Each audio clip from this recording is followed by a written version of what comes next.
Sudarlun, kurangnya kepedulian pengunjung membuat wisata alam air terjun Moncenong, Indrapuri Aceh Besar tercemar dengan sampah plastik. Di lokasi masyarakat membuang sampah sembarangan hingga berserakan bahkan menumpuk. Hal ini terlihat saat Serambion TV mengunjungi lokasi tersebut pada Kamis 10 Juni 2021. Padahal pada objek wisata ini menyimpan pesona alam yang alami.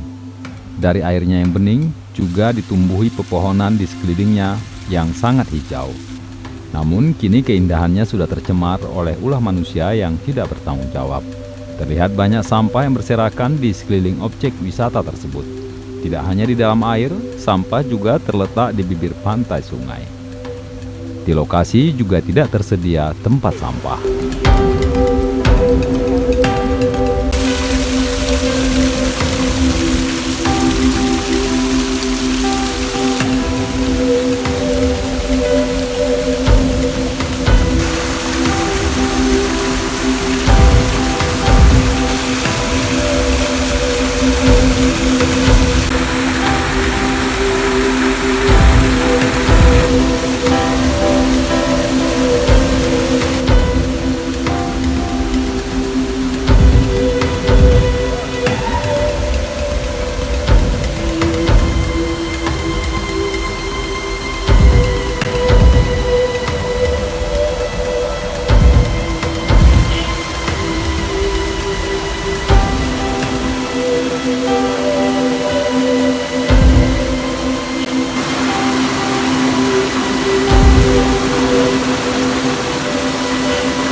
Dari Aceh Besar, Henry, Serambion TV.